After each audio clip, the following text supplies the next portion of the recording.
Hoy vamos a hablar sobre ACV, accidente cerebrovascular, derrame cerebral, como lo conoce mucha gente, ictus en algunos países también se utiliza, sí, en España se utiliza ese término, doctor. Los Hoy, españoles le hoy dicen el segmento ictus. va a ser más amplio para que la gente tenga toda la información que se requiere en este tema, doctor. Así mismo, nosotros tenemos la obligación porque este programa justamente y la presencia mía como médico del área de la neurocirugía, pero en forma muy específica, vinculado con el tema de la enfermedad cerebrovascular, del accidente cerebrovascular, es llevar una información que la gente al consumirla, al escucharla y repetirla y masticarla y tragarla y etcétera, etcétera, Ujú. se haga consciente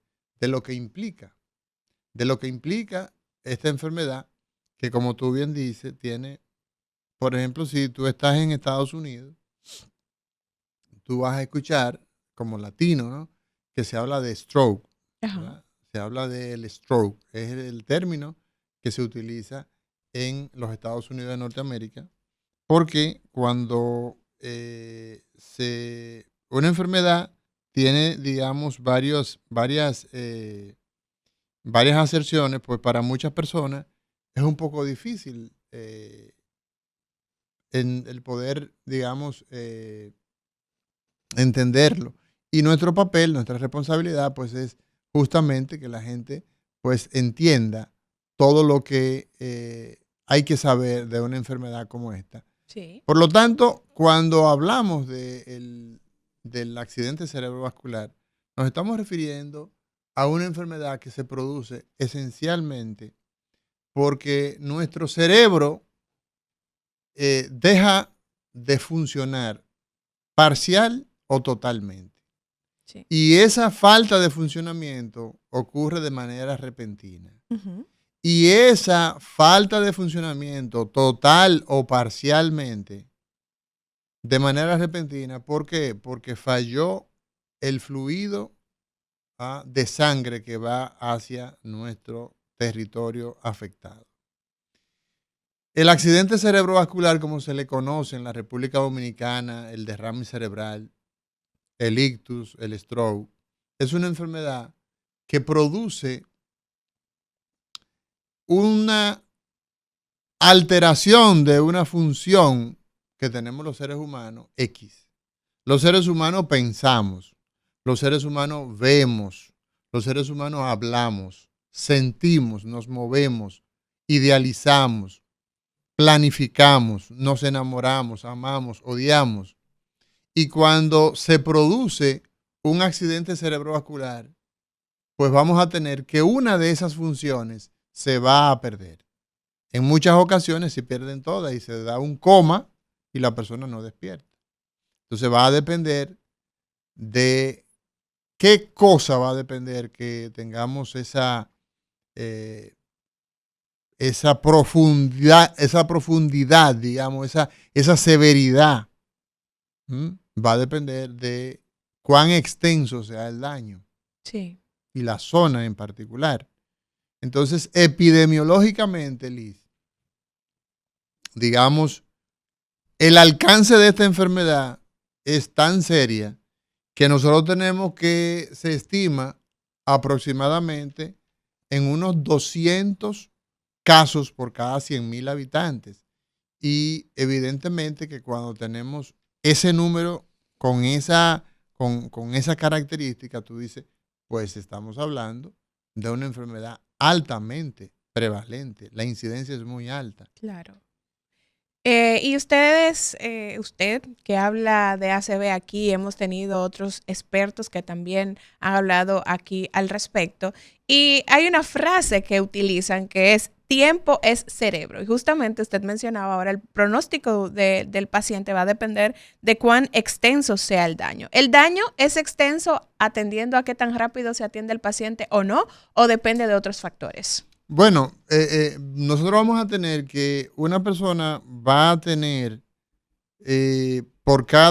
primero entender, como siempre decimos, que el trastorno neurológico como la alteración del habla, no me sale, quiero decir una palabra pero no me sale, o me sale la palabra pero no entiendo lo que me dicen, esa es una forma en que se manifiesta. Eso va a depender, ¿verdad? Primero, de si el efecto que provocó eso es permanente o si es transitorio. ¿Por qué?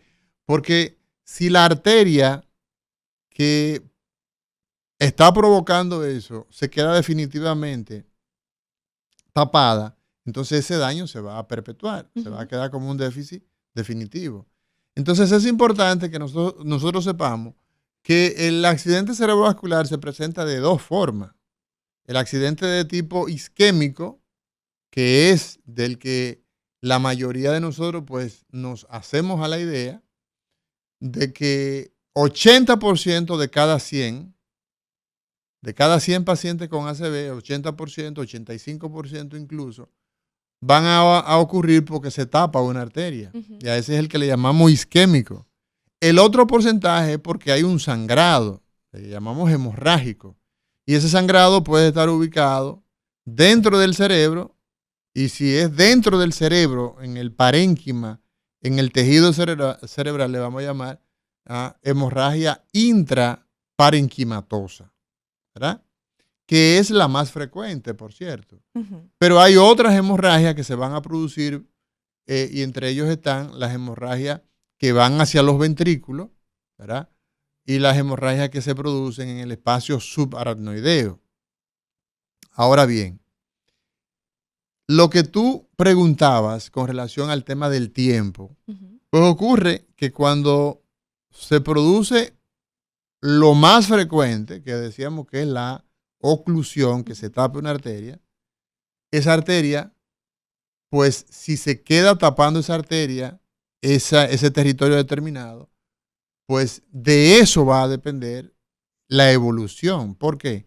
Porque hay ocasiones donde ese pequeño coágulo va avanzando, la arteria es grande, pero llega un momento donde ya no puede, las arterias nacen en el corazón y van avanzando al salir del corazón para llegar al cerebro, entonces se van poniendo de arterias grandes, se van estrechando.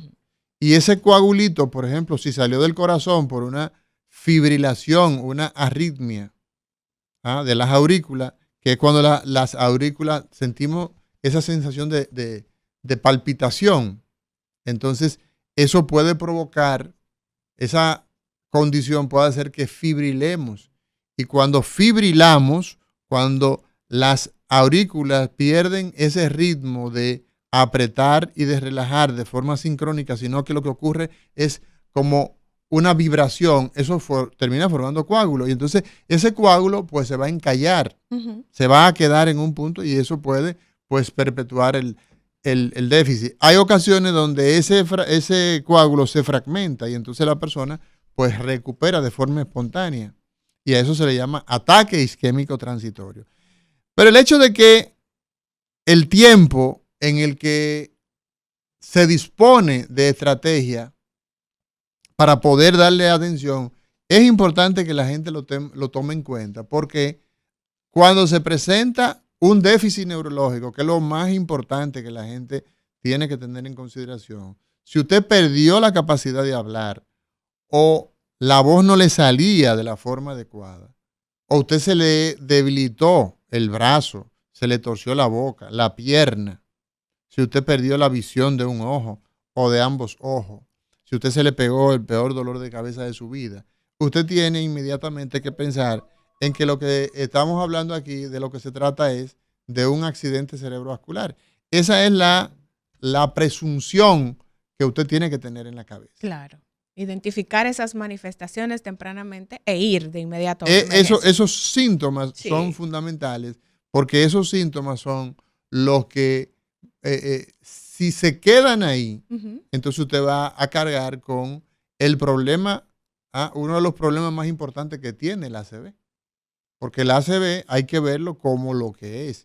La segunda causa de muerte, que no es cosa pequeña, y la primera causa de invalidez, que es muy seria Claro. la situación. Entonces, nadie quiere verse en la situación, Liz, de que nosotros llegamos a esta planta radiofónica caminando, subimos las escaleras, estamos conversando en este momento, usamos nuestros brazos, nuestras piernas, tenemos capacidad mental ágil, podemos pensar, podemos planificar.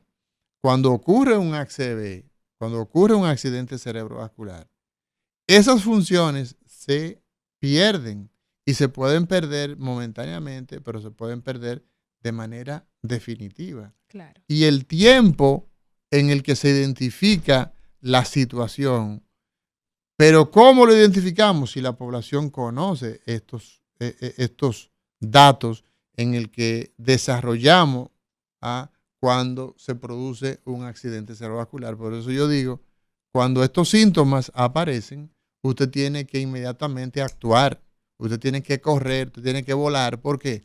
Porque lo que hay en juego es mucho. Así mismo es. Nosotros tenemos que hacer una breve pausa, pero no le cambie porque tenemos más información importante que compartir con ustedes en esta entrega del día de hoy hablando sobre ACV.